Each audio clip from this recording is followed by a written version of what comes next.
Who better than to tell us about what this win means for Indian cricket than Sunil Gavaskar, who is a legend of the game.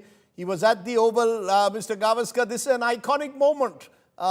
You are in a way connected between 1971 Oval when India defeated England for the first time, now defeating them again all these years later to level a series 2-2. Special moment in a way for Indian cricket and this young Indian side. Very, very special and very, very satisfying as well with the way the team has fought back from the situation that they found themselves at the end of the Lord's Test. When you lose by just 22 runs, it can be pretty demoralizing. But the way the Indian team recovered in the next game at Manchester, played well, and then towards the end, also when it looked like they could be in trouble, the way the batters batted and saved the game, and then to come and win the game over here, just tells you, the dedication and determination of this team. Let's talk, Mr. Gavaskar, for a moment about standout performances. Mohammad Siraj today maybe reminded some of us old-timers of B.S. Chandrasekhar from that famous day in 1971 when he bowled out England. Today, Siraj with Prasidh Krishna was just as magnificent. Yes, I think both of them utilized the conditions absolutely brilliantly. Yesterday, towards the latter part of the day, it started to get a little bit cooler, it started to get a little bit overcast, and therefore there was a lot more swing. Earlier on, there wasn't that much swing. The sun was out, so the bowlers, if you bowl about a 5 or 6 over spell, got a little bit tired as well. There was no turn in the surface, so the spinners were barely used. And so today, this morning again, it was very, very good in terms of fast bowling because it was overcast. So the decision was whether to take the second new ball, which was due in about three overs or so. And what the Shubman Gill has done, he marshaled his resources absolutely brilliantly. The field placing this morning was absolutely top class. Looking for the top edges, looking for the proper cut shots, looking for the slog shots. It was all absolutely fantastic. And that's where the bowling also stands out. Because if the bowlers get a good feel, then they can also bowl with a lot more confidence. And Siraj and Prasidh Krishna bowled their hearts out. Not to forget the contribution of Rajdeep with the bat as well. He probably wasn't amongst the wickets this time around, but as a night watchman when he came into bat at the end of day 3, and the runs that he scored, 66. So all in all, I mean, everybody put their hand up at the right time for the team to win this game. As you can see, Mr. Gavaskar, I'm smiling broadly because this was, as you said rightly, a true team effort. Of course, led by Shubman Gill, who came close to breaking your record for the highest runs in a series, 774 runs. But Shubman also, Mr. Gavaskar, was just fantastic right through this series. Oh, he was absolutely brilliant. The way he batted, very seldom do you get to see such pure form of batsmanship. In the sense that he hardly played and missed. He hardly got inside edges. There was hardly any time where he looked ugly in trying to defend. Nothing at all. It was just so pure to watch him. And I keep talking about those straight drives and the off drives and the cover drives. The half sort of swat that he does to take care of the bouncer. It was just incredible to watch such pure batting.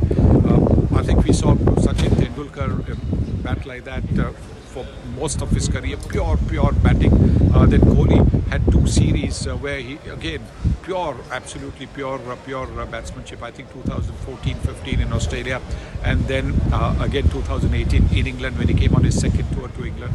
Those were actually pure, forms of batting. And Shubman Gill has added to that with what we saw today. Yeah, he missed out on the record by 20 runs, but I don't know whether you saw that. In anticipation of that, I'd taken a little gift for him because, I mean, what can I give him? He's got everything. So I'd taken a little gift for him. And while presenting him, I said to him that, look, I wore this white jacket at the Gabba win on the last day of the Gabba test. And I said, I will wear this so that we win. I wore this yesterday, but the match was not finished. I wore it again today. And so the boys made with their bowling and their captaincy, the boys made this jacket a real lucky jacket. You've got your lucky jacket on. You haven't told us exactly what you gave Shubman Gill, Mr. Gavaskar. I saw you give a cap with your signature, one SG Sunil Gavaskar to another SG Shubman Gill. What's the actual gift that you've given the Indian captain? Well, there was a shirt as well. The shirt has got also a little SG on the side and in front of the shirt. It's a very small SG, very subtle kind of SG, and the cap is something which I mean I give to. It is available, but I give to very few people, and Subman deserved it. So I've given him the cap. I didn't want him to wear that because I was so proud to see him wear that India cap when he was talking to me. That cap, is so important. That cap means so much to these players. Was evident from the way Rishabh Pant came out to bat with a fractured toe. That is the kind of determination. That was the kind of spirit and the character that this team had, and that is the reason why they were able to come back from difficult situations in all the matches. They lost two, but they won two, and that draw was, you could say, a moral victory for the Indian team. I'm going to come back to Mr. Gavaskar and that fighting spirit in a moment, but I'm joined live by someone who represents the true fighting spirit of this new India team. He's the hero of the day, and therefore I'm joined happily by Mohammed Ismail. Mohammad Ismail is the brother of Mohammad Siraj. You are joining me there from Hyderabad. पहले तो मोहम्मद इस्माइल बहुत बहुत बधाई आपको, आपके परिवार को, पूरे देश को, जिस तरह से आपके भाई ने आज बॉलिंग डाली है. वाह, लाजवाब, fantastic. Tell me how you were feeling when Siraj was bowling in the end and taking all those wickets. What was going on in your home? Thank you very much, sir. सबसे पहले आपको ही बहुत-बहुत मुबारक, congratulations India की victory के लिए. And second, we are very proud कि सिराज का जो परफॉर्मेंस रहा. And दूसरी चीज कि इंडिया ने इस मैच जीत दिया परफॉर्मेंस की वजह से, तो डबल खुशी हो गई घर पे. पूरा माहौल एकदम, पूरा खुशी का माहौल है घर पर. Somebody once told me, my late father who played for India, Ismail, told me that in cricket you don't need talent, you also need heart. Jigar chahiye. Exactly. Do you think ये क्या है आपके भाई में? What is this jigar? Where does he get this fighting spirit? He was bowling the most overs in the series, played all 5 tests and was still bowling 140 plus. क्या, कहाँ से ये जिगर स्पिरिट, क्या ये हैदराबाद की गलियों का स्पिरिट है? It's a never die attitude, sir. चाहे कुछ भी हो, मुझे करना है बस. I have to do, I will do वाला एटीट्यूड वह है ये सिराज के पास. तो ये पहले से हमेशा से है? ये. Has he always had this even when he was playing tennis ball cricket? Yes, ये तो बचपन से ऐसा एटीट्यूड मेंटेन है उसके पास. Like till 2014 तक वो लेदर बॉल खेला नहीं था, as you know that.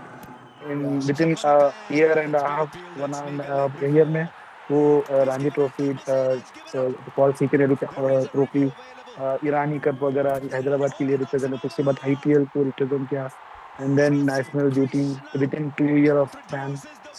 He did achieve so much of things. So बचपन से ही वो जुनून है.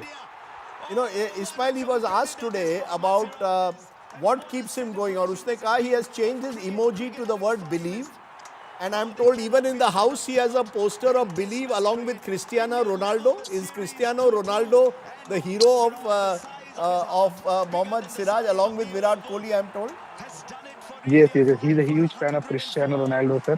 तो घर पे भी वॉलपेपर्स वगैरह बिलीव का रखता है वो रोनाल्डो का अपना आइडल मानता है. तो उससे रोनाल्डो से उसको मोटिवेशन मिलता है. अच्छा, तो रोनाल्डो से मोटिवेशन मिलता है. Of course, Virat played a big role in giving him his opportunities early on also in his career, but in 100%, sir. हाँ, because इससे पहले भी सिराज ने बोला था कि I owe my career to Virat भैया.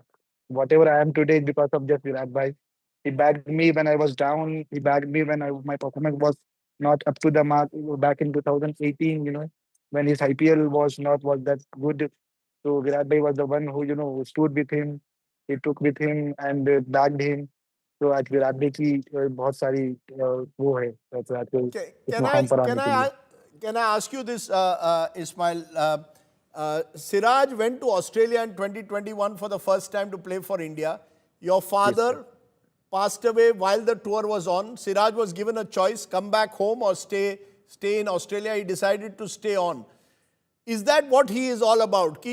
Even he did not come for his father's funeral because he wanted to play for India. वो कोई सपना था उनके फादर का कि एक दिन मेरा बेटा खेलेगा, which Siraj. Tell us a little bit more about that. Yes, exactly. It was my father's dream to Siraj India to represent Paris. And that time Siraj spoke with my mother, and mummy ने बोला कि सिराज आप वहीं पर रुको and play for your country, देश का नाम रोशन करो. So he was like totally broken down, but still he managed. We won that series, Mohammed Gavaskar trophy. Yes, so he's And mentally and physically very strong. mentally and physically very strong. Is that, he's come the hard way. ये देश जानना चाहता है कि एक लड़का जो गलियों में खेलता है, लेदर बॉल तो खेलता नहीं, टेनिस बॉल से खेलता है, कभी उसने सोचा था I give up in all is. आपने सिराज को नजदीक से देखा है, कभी उनको लगा यार ये मैं नहीं कर पाऊंगा, how will I reach India, या पहले से ये जज्बा था कि मैं एक दिन करके दिखाऊंगा? 100%. He never, give up. कभी नहीं किया उससे. Even when this, after championship का जो squad अनाउंस हुआ था, तो जिसमें वो सेलेक्ट नहीं हुआ तो उसने उसको एज ए डीमोटिवेट नहीं हुआ, बल्कि उन्हें ये सोचा कि मुझे और मेहनत करनी चाहिए, मुझे और इसके ऊपर वर्कआउट करना चाहिए. तो जो वो उसको जो टाइम पीरियड मिला चैंपियंस ट्रॉफी से आईपीएल के बीच का, तो ही used to go to gym fitness के लिए उसके ऊपर वर्कआउट किया. मॉर्निंग फिटनेस के लिए जाता था, इवनिंग में प्रैक्टिस के लिए जाता था. तो उसने काफ़ी वर्कआउट किया उसके चीज़ों पर जो उसको मिसिंग था, जिससे वो लगता था कि वो कोई चीज़ मिसिंग है. So is एंड that वो the big हेल्पफुल हुआ. difference? Is that the big difference you've seen? कि he's very fit now. उसकी fitness is what has changed him. That's why he's able to bowl fast for such a long period of time. ये सब ये always sir वो fitness से ज़्यादा focus करता है, ज़्यादा जंक फूड नहीं खाता है, बाहर के खाने वगैरह अवॉइड करता है और डाइट वगैरह मेंटेन करता है. तो ये यार फिटनेस से ज़्यादा बड़ा. हैदराबाद में रहकर आप मुझे कह रहे हो कि वो बिरयानी नहीं खाता आजकल? नहीं, definitely he have biryani, he will have, but occasionally not on regular basis. कभी-कभी घर पे बना वगैरह है तो मतलब, बट हाँ. जंक फूड जैसा पिज़्ज़ा वगैरह, डाइट कोच वगैरह वो वगैरह नहीं कंज़्यूम करता है वो basically. Have you spoken to him since we won the match, and what did he say to you on the phone? क्या कहा उन्होंने फोन पे? ये कुछ देर पहले ही मेरी बात हुई थी, मैंने उसको कांग्रेचुलेशन विश किया on behalf of my family and he हाँ. Was very very very happy. On the way था, बस में थे वो लोग, ट्रैवल कर रहे थे, होटल के लिए जा रहे थे. तो भाई बहुत थक गया हूँ भाई, बॉडी बहुत थक गई है बोल रहा था. बट मैंने नथिंग बॉडी बियॉन्ड थक गई, representing the nation. But nothing उन्होंने बॉडी बियॉन्ड थक गई रिप्रेजेंटिंग. या जी बॉडी थक नथिंग गई, बियॉन्ड. लेकिन yeah, he wants to win the match for the nation. Tell me though, what do we, when he's not playing cricket, is Siraj very relaxed? क्योंकि cricket field पर बहुत ही intense लगता है, as if he's ready for a fight. जब घर पे है relaxed रहता है या वहाँ भी झगड़ा करने के लिए तैयार होता है? No. He's completely different off the field. Like, he's very happy वाला mood होता है हमेशा. हंसी मजाक सबसे वगैरह. तो जब वो फील्ड पे उतरता है तो he's like विराट भाई, अग्रेशन, गुस्सा, कुछ करना है, दैट्स इट. जैसा मैच खत्म होता है, सब सारी चीजें ग्राउंड पे छोड़कर बैक टू नॉर्मल फ्रेंडली माहौल. And how is the family celebrating today at home? How is the Mohammad Siraj and family, Mohammad Ismail and all? How are you? आज celebration क्या होगी? थोड़ा तो आज तो बिरयानी तो खिलानी पड़ेगी सभी लोगों को in your colony. 100%. We are just waiting for him to come. हम लोग बस उसका इंतजार कर रहे हैं. जल्द से जी जल्द, काफी बिल्कुल. टाइम हो गया नहीं देखे. Right. But listen, Ismail, he's done the country enormously proud. He's done Hyderabad, the family and the country very proud. When I see Mohammad Siraj, I can see the fire of new India in him. So, अच्छा ये मैं तस्वीरें देख रहा हूँ आपके घर में, थोड़ी पार्टी तो थोड़ा तो जश्न शुरू हुआ है, but congratulations, Ismail, and all the very best. Thank you so much for joining me. Thank you. Thank you, boss. Nice talking with you, sir. Thank you. Thank you very much. Wonderful story. Mohammad Siraj has come from the backlands of Hyderabad to become the latest national hero. There are so many Indian cricket stories. Father was an auto rickshaw driver. Today he has done the country proud. This is the story of new India, an India which is driven purely, at least on the cricket field, by merit, not by who your father is. I am a living example of that. My dad played for the country. I wasn't good enough. On the sports field, you have to prove yourself, and Siraj has done that. I want to go back a bit to Sunil Gavaskar, who we spoke to earlier. Mr. Gavaskar, you mentioned the fighting spirit of this Indian team. Mohammad Siraj exemplifying that in a way, along with many others like Ravindra Jadeja, Washington Sundar. In a way, do you think 3-1 to India or 3-2 would possibly have been a fairer result, that we competed and should have actually beaten the English? Well, I mean, at the end of the day, you've got to look at the results. The results will do all. When you look at the session spy, as they call it, you see that India had won a lot more sessions in this series. You would have had 20 sessions for the first 4 test matches, and for this test match, you had 13 sessions. So out of, say, 33 sessions, I think India won probably 21, and there were some shared, etc. So India definitely had the better part of this whole series, but the crucial sessions were won by England, and that is the reason why we find this series 2-all. But look, to go overseas and to draw a series is a huge achievement. It's easy to win at home, but to come out the way that these teams have with a shared series is fantastic. How do you compare it, Mr. Gavaskar, to Australia 2021? Then we actually won the series, that famous game at Brisbane at the Gabba. You were then also wearing your lucky jacket. Which is the bigger win for this new India team, Gabba 2021 or Oval 2025? Well, comparisons always, are, odious. Comparisons, different conditions, everything. So very difficult. But when you look at the Gabba win, you know that was almost like a B or a C team of the Indian team, because, you had so many injuries, a lot of players, therefore, were not available. You had a completely new attack. That was, I think, Mohammad Sirajs' first couple of test matches. And he got a fifer over there at the Gabba as well, getting rid of Steve Smith at crucial times. Steve Smith was in very good form. And then, of course, Washington Sundar played in that game. Shubman Gill also was very new at that stage. Pujara took all the blows. He's in the commentary box today, but he took all the blows, stuck around. So, yes, I think you could say that maybe, because of the fact that, it was not a full-strength Indian team then, you could possibly rate it there. But, with the demands and the pressures that have just increased on this Indian team, expectations, and demands of performance, this performance also has to rank very high. Also because, Mr. Gavaskar, this series came without Rohit Sharma, without Virat Kohli, without Ravichandran Ashwin, all legends of the game retiring. This new generation, do you see this now coming, that we now have the makings of a fine team for the future, led by Shubman, managed by Gautam Gambhir? Are we seeing a post-Virat Rohit generation emerge? Yes, I think the way some of the newer guys have come on, Yashasvi Jaiswal, for example, last couple of years he's been scoring hundreds quite regularly. Sai Sudarshan has shown a great deal of promise as far as the bowling is concerned as well. Akashdeep also is not a regular player, but in this series he showed that he can handle the new ball and bowl it well. So all in all, I think this team certainly has shown it has got the potential to win not just in India, but all over the world. One final question, Mr. Gavaskar. As I started out by saying you're the one link between that famous win, the first win in 1971, 54 years ago, and now. I must ask you, what keeps you going? What makes you still so excited about Indian cricket? Quite simply, Indian cricket has made me. And I'm what I am because of Indian cricket. I'll never forget that. So if I can get involved with Indian cricket in the commentary box, I just love Indian cricket. And therefore, for me to be present on these occasions at Gabba over here is just a blessing from above. That's all I can say. Like I said, because of Indian cricket is what I've got all these opportunities, and here I am. Mr. Sunil Gavaskar, for joining me there. As I said, people will remember 71, then 1979, when on this very grounded oval, you scored a double century. Today, this heroic miracle win in some ways.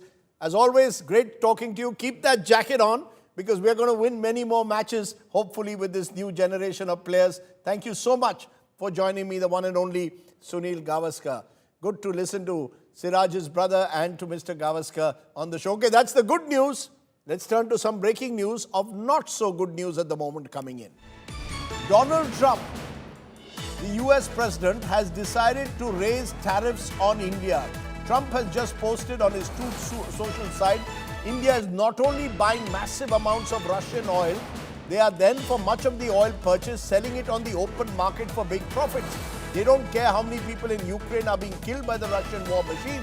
Because of this, I will be substantially raising the tariffs paid by India to the United States. So once again, Donald Trump has already imposed 25% tariffs. He's now talking of raising the tariffs even higher. Karishma Asudani is joining me live at the moment. Karishma, what does this mean? Clearly, Donald Trump is not backing down. He's, if anything, keeping the heat on.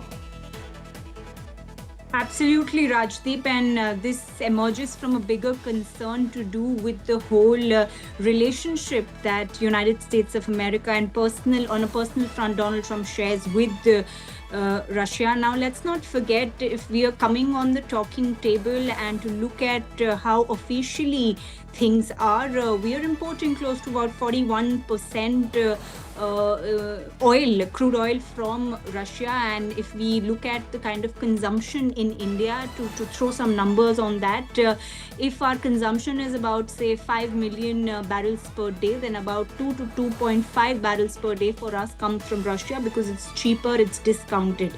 Now we need to wait and watch out what the government is going to do, what the Ministry of Petroleum and Ministry of Finance are going to look at, because clearly if we are going to shift our alternate sources to that of Iran or Saudi Arabia, we'll have to do a lot of check and balances on our financial front, especially that we also started early this year with giving a major tax cut in our budget. So the big question is that does government have the appetite to absorb a higher crude oil price, because our 85% consumption is dependent on imports, and clearly we won't be able to do without it. Karishma Asudani, for that quick update on that breaking news. We'll wait and see how this tango between the US, India and Russia now plays out. But thanks very much for joining us. I want to now go to another special guest who's joining me. Mark Linscott is one of the US's top trade negotiators. He's a senior advisor also to the US-India Strategic Partnership Forum, has dealt with trade negotiations for years. Appreciate your joining us, Mr. Linscott. Over the last few days, we are all trying to read what is really on Donald Trump's mind. Instead, what we are seeing is tariffs after tariffs, escalating the tariff war further now. What, according to you, Mr. Linscott, is the US president trying to achieve here? Well, I think the president's been clear, and in fact, his trade negotiator, his chief trade negotiator, the U.S. Trade Representative Jamieson Greer, yesterday on American television was clear that broadly the efforts are focused on reshoring manufacturing, addressing trade deficits, and I think additionally striking trade deals that can advance those interests. So those are the broad objectives that I've been seeing from the administration. But many believe, especially with India in particular, that this trade deal was almost done. There would be a major announcement which would take the trade talks to the next level by the 1st of August. Now, what are we hearing from Donald Trump? He's poking India virtually every day. He's even suggested India is a dead economy. Is this all pressure tactics, a negotiating tactic by a president who's seen to be a deal maker above all else? Yeah, I think it's a combination of factors. I certainly was one of those several weeks ago who was confident that there would be a trade deal struck before August 1st. Obviously, I got that wrong. Many of us got that wrong. In fact, there had been plenty of signals from the administration, from the president down, that a deal with India was very, very close. One thing that didn't happen, and it's a bit unfortunate that it didn't happen, was that there was not that very high level, that president to prime minister communication before August 1st with each of these trade deals that President Trump has done, whether it's with European Union, Japan, South Korea, etc. There's been that high level conversation and final sealing of the deal when those trade deals were concluded. So I think that was a factor. Certainly the broader context is important as well. I was surprised that there was a posting by the president on True Social about purchases of Russian oil, and then a repeated reference to the BRICS nations and actions by the BRICS nations. Hopefully that's just context, and it's not going to prevent continuing efforts to try to strike a trade deal. From what you're saying, Mr. Lipscott, there is that you seem to suggest that there is that there is a need for direct talks between the US President and Prime Minister Modi. Do you believe that if these trade talks are to get on track, that is absolutely essential? This can no longer be brought back on track simply at the level of the negotiators. It will need the principals to talk to each other, Prime Minister Modi and the US President. Well, it's hard to say now. I mean, that if it were to occur, it should have occurred 2 weeks ago. And that's when President Trump was striking all of these last minute trade deals. Now the tariffs have been imposed. The reciprocal tariffs are in place. And I think we are in a bit of a different environment at this point in time. I think what's most important in coming days and perhaps even coming weeks is that there's a cooling off period, that there's an opportunity to clear the air. President Trump did make some posts that were quite provocative. It perhaps needs a little time at this point in time. And I think both sides at the at the senior levels, not necessarily at the leader level, are still planning to continue the negotiations. The aspiration is for a much larger bilateral trade agreement. And there have been plenty of reports that a USTR team will be coming to Delhi at the end of August to continue those negotiations. So I think that things can get back on track. It may take more than a few days. It may take a couple of weeks. At some point in time, that kind of communication is probably going to be important. They have a strong relationship, Prime Minister Modi and President Trump. So at some point in time, I expect that conversation should take place. There is one view, though, Mr. Linscott, that India must start talking tough now with Washington. That India has to look at the Trump administration in the eye because of what Financial Times calls the taco factor. Trump always chickens out. A Bloomberg report even claims India may decline an F-35 defense deal. Is that a wise decision to look at the Americans in the eye? Does India need to do what China has done, to some extent Canada did, that actually take on the United States? Do we have that leverage? I don't think that would be the right move at this point. Again, I think what is very important is that there's a cooling off period. If there were some kind of retaliatory action or commentary that is very provocative in response, I think that could in fact set back efforts. I don't think it would be effective in terms of the ultimate goal of reaching trade deals. It's quite likely that the president would respond to that. He's done that over and over again. Every time a country has threatened to retaliate or retaliated, he has responded in kind. He's upped the ante, and that's exactly what we don't need at this point in time. And this taco kind of analysis, I think isn't quite right. I mean, the president on August 1st, on Friday, on Thursday night, in fact, here in Washington, did announce tariffs. They take effect on August 8th, but I'm quite confident those tariffs will come into place. So at this point in time, I think tit for tat is not the right approach. One final question, Mr. Linscott. You said you were proven wrong earlier, that you were hopeful of a deal by the 1st of August. That didn't happen. If I may push you on this, do you believe that a deal will come by the end of autumn, by October? Because that was the original plan, that we'll have a full-blown trade deal with the United States by October. Do you see that likely to happen, given the kind of stand that the US president is taking at the moment? That's a really good question.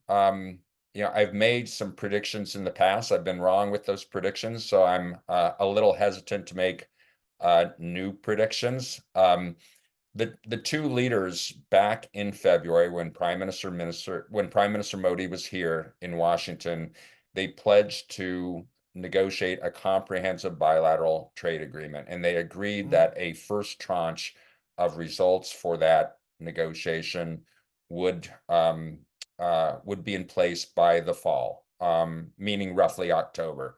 So if we don't have a more immediate deal on reciprocal tariffs, I think we should all look ahead to that kind of time frame. What can be the early results for the bilateral trade agreement, which is likely a negotiation that will continue to take some time through the end of this year and into early next year for the comprehensive agreement. But ideally, we'll see some early results by October. Mr. Linscott, for joining me there, giving us the benefit of your wisdom. I appreciate you taking the time off, joining me there from Washington, D.C. Clearly, this is now possibly a need for a cooling off period as the temperature escalates between India and the United States over trade. Let's turn back home to the big political story of the day, where the Supreme Court created a bit of a controversy today. They stayed criminal defamation proceedings against leader of the opposition in the Lok Sabha, Rahul Gandhi, for his remarks on the situation on the border, the Sino-Indian border during the 2022 Bharat Jodo Yatra. But in the process, a Supreme Court judge on the bench asked Rahul Gandhi what credible material did he have to back his claim, and questioned why he was making what they thought were irresponsible statements outside Parliament rather than making them inside Parliament. The opposition, the BJP rather, has been quick to seize on it, saying Rahul Gandhi has once again been pulled up by the courts. Take a look at tonight's top political story.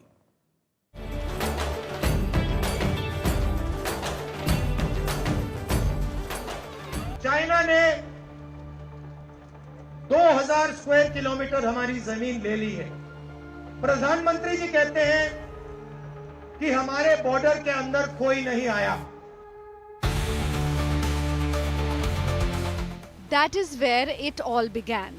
During the Bharat Jodo Yatra in December 2022, Rahul Gandhi alleged that a former army officer had informed him that China had occupied 2,000 square kilometers of Indian territory. जिन्होंने 2000 square kilometre Hindustan का उठा लिया, जिन्होंने हिंदुस्तान के 20 जवानों को शहीद किया, जो हमारे जवानों को अरुणाचल प्रदेश में पीट रहे हैं, मैंने कहा हिंदुस्तान की प्रेस मुझसे इनके बारे में एक सवाल नहीं पूछेगी। On Monday, the Supreme Court took strong exception to the Congress leader's remark. The top court rebuked Rahul Gandhi, saying such statements were unbecoming of a true Indian. At the same time, the court stayed defamation proceedings against Rahul in the trial court. Justices Dipankar Datta and Augustine George Meshi pressed Gandhi with sharp questions, asking Rahul, how did he know that China had annexed 2,000 kilometers? The Supreme Court asked, what evidence supported Rahul's claim? The Supreme Court also asked Rahul, why did not he, as a leader of opposition, raise the matter in the parliament, but rushed to make such a claim publicly? In his defense, Gandhi contended that he had not entered politics just for parliamentary privilege and has constitutional right to ask questions in the public. I'm surprised by this oral observation. So does it mean that we in the opposition can't raise an issue of national concern unless we have documentary proof of it? So the issue with China has been a long-running issue. People know that we have a very tense border. We have had confrontation in the border. There has also been many reports which have said that we have ceded territory. So as the leader of opposition, it's Rahul Gandhi's right to raise these issues. The government hit back sharply, referring to Rahul Gandhi as a China guru who is out to demoralize the forces through lies and deceit. This kind of statement from the leader of opposition is extremely harmful for the nation, and it demoralizes our forces. So we have been making appeal to Sri Rahul Gandhi not to make such kind of unsubstantiated statement. But he doesn't listen to us. I'm very happy that at least Supreme Court has now given him a warning. Chowkidar! Chowkidar! Chowkidar! Rahul had earlier apologized to top court for wrongly attributing his Chowkidar Chor remark. Is the pressure to take on Modi government making Rahul Gandhi commit political blunders? As the political battle intensifies, the Supreme Court's observations and the BJP's counter-attack have pushed Rahul Gandhi's remarks back into the spotlight, raising serious questions about speech, accountability and national security. With Anisha Mathur and Piyush Mishra, Bureau Report, India Today. Okay, from Rahul Gandhi's showdown in a way with the Supreme Court, let's turn to a real political showdown over a letter written by the Delhi police that is seeking the West Bengal government's help to translate documents in Bengali. The TMC there has fiercely objected to what they are saying was the Delhi police's description of Bengali as a Bangladeshi language, suggesting it reflects the mindset where anyone who speaks Bangla is today identified as a Bangladeshi. Take a look at another battle brewing, Mamata Banerjee versus the centre. Under fire for targeting Bangla speakers during its crackdown on alleged illegal immigrants, the Delhi police finds itself in another controversy. This time over a letter from the Lodhi Colony police station. The letter sent to Bongo Bhavan seeks help in translating documents involving suspected illegal immigrants in what it called the Bangladeshi language, igniting a full-blown political firestorm. Leading the charge is West Bengal Chief Minister Mamata Banerjee. She accused the Delhi police of calling Bengali a Bangladeshi language and described it as an insult to all speakers of the language in India. Mamata Banerjee also pointed out that both national anthem and national song are written in Bengali. To call this a Bangladeshi language on official documentation is a calculated action. This is not a mistake. It's not a clerical error. We demand an unconditional apology from the Delhi police. We demand corrective action and we demand steps against the officers involved in writing this letter. Congress and DMK have supported the TMC's demand for an apology from the Delhi police. The BJP has jumped to the defense of Delhi police, branding Mamata's outrage as fake and politically motivated. All these narratives that she has been spreading, the fake narratives, it's completely false and to confuse the people of Bengal and the people of India. With West Bengal going to polls next year, and voter list revision on the cards, the fight over alleged illegal immigrants is fast becoming a major political issue in the state. Bureau Report, India Today. Let's turn to tonight's ground report. It comes from Prayagraj, which is battling severe flooding at the moment. Overflowing rivers have flooded homes. Police are chanting mantras. Boats are ferrying people. Thousands have taken shelter as Uttar Pradesh is facing one of its worst floods in years. It's our ground. Boats have become the main mode of transport in areas near Prayagraj, the city where Ganga and Yamuna converge. Authorities have deployed rafts to move affected citizens. Some who have not shifted are staying on the upper floors. ये इसके पहले sir 2013 में बाढ़ आई थी, उसके बाद अब जाके इतना ज्यादा पानी बढ़ा हुआ है। मतलब पूरे 12 साल बाद? जी, 12 साल बाद लगातार बारिश हो रही है। एमपी में भी बारिश होती है तो उसका जल स्तर जो है जमुना जी में जाता है, जमुना जी ओवरफ्लो होती है तो पानी जो है बैक होने लगता है। जी, शिफ्ट होना ही पड़ेगा क्योंकि नीचे पूरा पानी आ जाता है तो ऊपर रहते हैं, मजबूर होते हैं। प्रशासन से यही खाना पीना भी सब ऊपर बनता है, हर एक चीज भी, सामान भी बेकार हो रहा है, हर एक चीज हो रहा है। नीचे तो पानी भरा हुआ है, अक्सा बक्सा सब हर एक चीज, मुर्चा लग रहा है, हर एक चीज हो रहा है।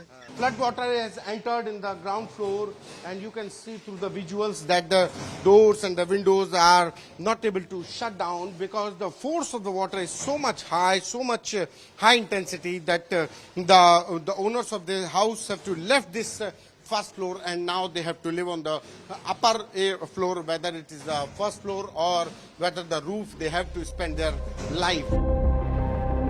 18 relief centers have been set up where more than 6,000 have taken shelter. The school has been converted into a shelter. हम लोग अवेयर भी कर रहे हैं और सैनिटेशन का प्रॉपर प्रबंध है। 24 घंटे नगर निगम की ओर से ड्यूटी लगाई गई है। नगर निगम के सफाई कर्मी इंस्पेक्टर ये 24 घंटे यहाँ पे हैं। डेली शाम को फॉगिंग कराई जा रही है, टॉयलेट की क्लीनिंग की जा रही है, मैकेनाइज क्लीनिंग की जा रही है और जो चूना मैलाथियन डस्ट इन सब का छिड़काव, नालियों में एंटी लार्वा का छिड़काव ये किया जा रहा है और लोगों को अवेयर भी किया जा रहा है कि किस प्रकार से करें। आप लोग यहीं रह रहे हैं, कब से रह रहे हैं? हम लोग हमेशा बाढ़ में यहीं आते हैं। हमारे यहाँ कर्मचारी जितने हम लोग सेवा। यहाँ पे खाना वाना मिल रहा है कि नहीं? मिल रहा है, खाना टाइम से खाना है, नाश्ता है, सब मिल रहा है, सब मिल रहा है। कोई ऐसी दिक्कत की बात मिलता है? हाँ हाँ मिलता है, मिलता है। खाना वाने की क्वालिटी ठीक है कि नहीं है? ठीक है, ठीक है। तो यहाँ पे रहने वहने के लिए क्या व्यवस्था, मतलब आप लोगों को यहाँ पे कुछ अपनी तरफ से भी देना पड़ता, कुछ पैसा वैसा देना पड़ता? नहीं, हम लोग पैसा नहीं देना पड़ता है। हम लोग के जो है वो सामने है आपको। Waterborne diseases are a concern in Prayagraj. कर लेते हैं। जैसे यहाँ फीवर के मरीज आ रहे हैं, हेडेक से हैं और डायरिया से कुछ आ जा रहे हैं, इन सबको पूरी तरीके से समुचित व्यवस्था की गई है। तो इसी शिविर के ही लोग इलाज कराने? इसी शिविर जो यहाँ हैं, पर्टिकुलर जो फैमिली रह रही है, उनसे जो बच्चे हैं, उनको सारों की देखरेख यहीं हो रही है। तो दवाई आप लोग यहीं से फ्री देते हैं? जी जी, यहीं से प्रेस्क्राइब होती है मेडिसिन हमारी और ये सारे उनके नाम हैं, लिस्ट हैं और उनके साथ साथ हम क्लोरीन की गोलियां भी देते हैं। हाँ, 10 टैबलेट दे दिया कि एक टैबलेट कम से कम 20 लीटर पानी में डिजॉल्व हो जाएगा। Over 400 villages in 37 tehsils of Uttar Pradesh are affected by floods, impacting 84,000 people. The government has set up more than 1,000 flood posts to monitor river levels across the state. With Santosh Sharma and Anand Raj, Bureau Report, India Today. Our thoughts with the people of Uttar Pradesh. Let me turn there to some good news story on this day. In Akola, when snakes slither into homes, it's Bal Kalne who answers their call. For 30 years, a cancer survivor has rescued over 20,000 snakes, turning every rescue into a lesson in courage and compassion. Take a look at this Good News Today story.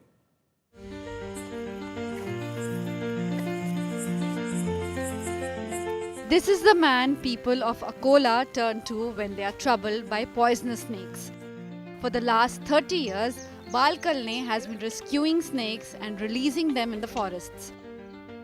From cobras to vipers to pythons, the 58-year-old has saved thousands of reptiles. Cancer होने के बाद में मुझे लोग बोले कि आप ये सेवा नहीं कर सकेंगे, लेकिन मैं वैसा नहीं, मैंने ये चैलेंज स्वीकारा। कैंसर के वजह से मैं 79% हंजिया हुआ ऑपरेशन की वजह से, लेकिन मैंने मेरी सेवा बंद किया ही नहीं। Bal Kalne, who survived throat cancer 7 years ago, believes his work also helps in spreading awareness about the disease. Kalne remembers that on the day he was diagnosed with cancer, he had gone to rescue a snake. और सभी लोगों ने बोला, doctor ने बोला कि अब ये जो सेवा है ये बहुत खतरनाक है, ये आप कर नहीं सकेंगे। माननीय शरद पवार है, युवराज सिंह है, ये जो लोगों ने एक ही मार्च किया, इन्होंने इनके काम पर तो कोई असर ही नहीं हुआ, फिर मैं क्यों होने दूँ? His family, initially reluctant, later backed Kalne's decision to continue with his work. जिन प्राणियों को इन्होंने बचाया है, उनका भी उनके साथ आशीर्वाद है और उनका सेल्फ कॉन्फिडेंस भी अच्छा है, इसलिए इस पर वो मात कर सके। He claims he has rescued more than 20,000 snakes and hundreds of wild animals. Even today, when he gets calls, he hurries to help. With Dhananjay Sable, Bureau Report, India Today. It takes all types. Okay, I want to leave you though with our image today. Shibbu Soren, one of the towering figures of India's politics in the last 4 decades, A leader who fought tirelessly for tribal rights, known as Dishom Guru, a three-time Chief Minister of Jharkhand, passed away today at the age of 81. In a country where post-independence many believe tribals have never got their full political rights, it was Shibu Soren who, through good times and bad, through plenty of controversy, continued to wave the flag of separate statehood for Jharkhand, which he got eventually, and to be a messiah for the tribals of the Santhal community of Jharkhand. The founder of the Jharkhand Mukti Morcha, he remained an influential leader in state and national politics. Dishom Guru is no more. Rest in peace. Om Shanti. Bye for now.